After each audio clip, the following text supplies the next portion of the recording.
Hello, everyone. I am so excited that today I have the honor and I'm humbled to have, our theme is superheroes. You guys, I have Wonder Woman here because I have watched her over the past 6 months just wonder how she does it. So today we have Miss Michelle Francis Bell here, and I have given her the name Wonder Woman. Yes, so show them her bracelets, honey, like Wonder Woman. Yes. And she also has her crown because she's still a queen as well. So we thank you so much for being here at the Lemonade Stand. So let's discuss what makes you Wonder Woman. Wow, what makes me Wonder Woman? I don't know. That's okay. I don't know, but I guess Wonder Woman, as the character, she was made kind of like to be the counterpart of like a Superman, to do all these different things, and she fights evil.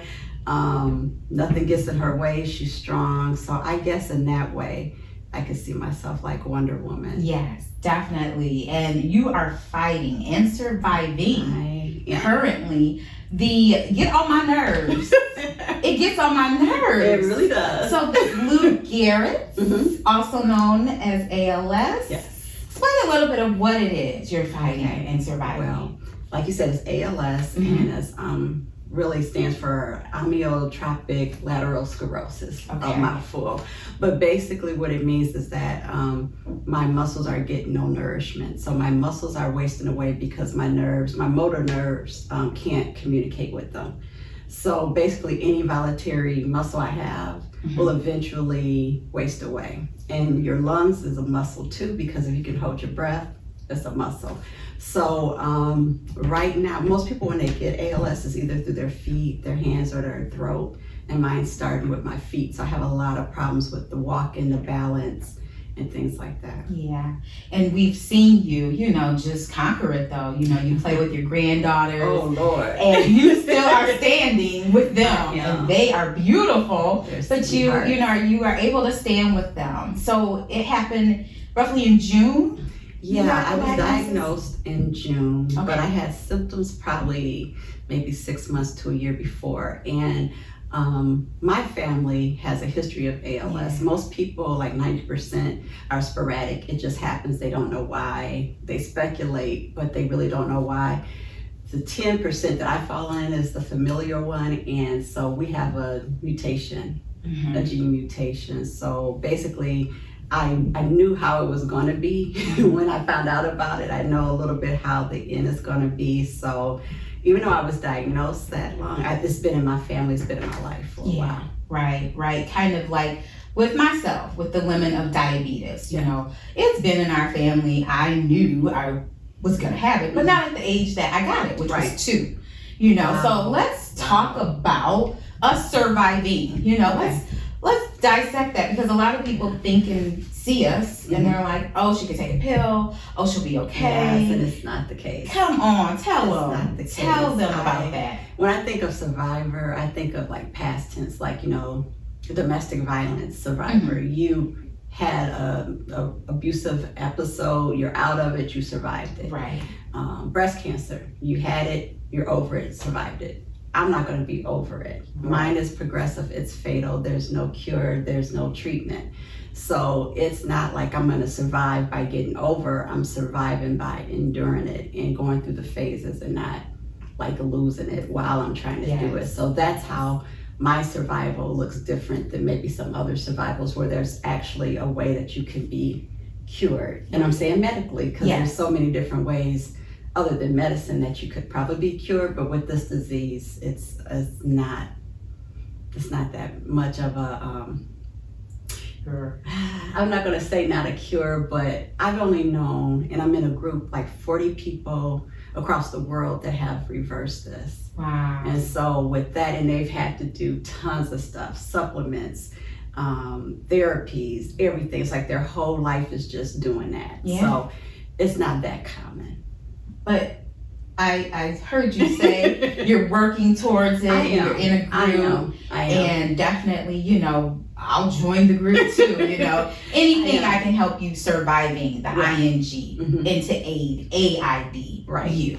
that would be an honor to join, as well as, you know, you just explaining that there's levels to this, you know, as well as myself. There's levels to a transplant. You got to make sure you're COVID safe. You got to make sure you wash your hands. You got to make sure you take your meds. So, you know, in that aspect, I can relate. And, you know, the ing, surviving, it's important, you know. That's every day, makes us smile, that ing. That's just surviving in itself, to know that you have a fatal disease that's not curable. And not just that, but I know how the end looks, and it's an ugly, ugly, painful disease.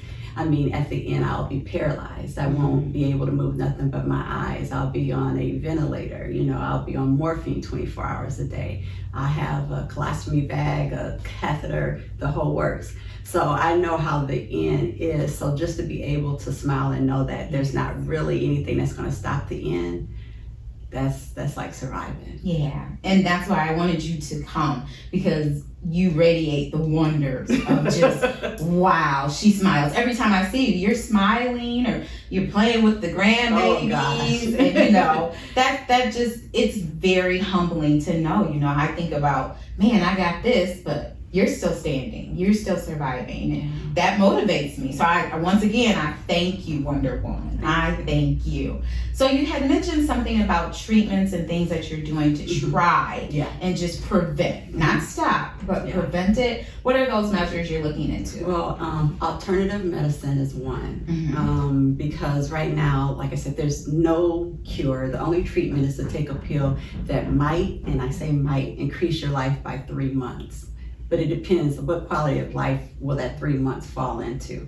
I'm taking that, but other than that, I'm also going to alternative doctors where they deal more with the supplements, they deal more with the mind. One thing that's kind of interesting, of all the 40 people that have reversed it, one thing that they've done is all the same, and only really one thing, is their emotional and spiritual health. That is almost more than 50% of the healing is through your mind and just through forgiveness and through that connection with God. So I'm also doing that too. So I'm just trying to look at all different ways. Infrared treatment, like I said, supplements, no gluten, no dairy, all that other stuff. But it's a full-time job, and I haven't hit it as hard as I want to. But that's what I'm trying right now. Yes, well, good for you. And anytime you need some extra encouragement, I'm on the same type of diet for my transplant. You know, you can't always eat other people's food. You can't go out and enjoy what I used to enjoy. So I encourage you, let's be buddies after this. You know, we can cook our own meal. Maybe we'll come back to Eliminate Sin and do a cooking show. I once again wanted to thank you. No, go ahead. No, I was just going to say too, and with ALS, the bad thing, and maybe you noticed this when you went on the gluten and dairy, you automatically lose weight because of all the stuff we eat that's not healthy. When you cut that out, you lose weight. But with ALS, you're not supposed to lose weight, because most people lose at least 40 pounds the first year. So I go back and forth with my neurologist, who says keep the weight on, to an alternative doctor that says regardless, it's not muscle fat, it's not muscles that you're losing, it's fat. So it's just going back and forth with that. And it's not just one thing that's wrong with you. So you can't just look at the ALS like you can't just look at, you know, the transplants. It's all other parts of your body you got to keep healthy too. So yes, and we're women, right, Wonder Woman? So that on top of it, you know, we want to stay a certain size and a certain figure. But I thank you for coming, because your figure, your smile, your glow is amazing. It really is. Can I tell you about these? Please do. When you told me, when you said Wonder Woman, I was like, Wonder Woman. But the only thing I could really connect myself with her is like these bracelets. And once I got, when I was diagnosed with ALS, I'm a word person, so like all the art in my house is words. And so I was like, I gotta keep things in front of my face. And so that's what these bracelets, each of them say something like, this is, it is well with my soul. I am, trust the journey, expect miracles, no excuses, and you are braver than you believe, you're stronger than you think, and you're smarter than you, smarter than you think. So those things are things I have to keep in front of my head, and I look at it every day. Yes, definitely. Many times a day. Words of affirmation, right? Yes, I agree. There are definitely words that I say to myself even, you know, over and over, like, you got this, you know. So I'm so glad you mentioned words, because I have something you can hang up. You are officially Still Standing Survivor Showcase of 2020. So you made history. You have made history. I want you to hang this up because it will encourage you as well. That I was honored to have you here. Thank you for and having me. Also, you also always have a key here. And Alicia shares her keys. So you come on back so we can open new doors, educate people, and also, you know, things of that nature where if they want to donate or help you along, we definitely are here for you, okay? Thank you Remember, so much. everybody, Wonder Woman was here. She squeezed the day with us, and you can too.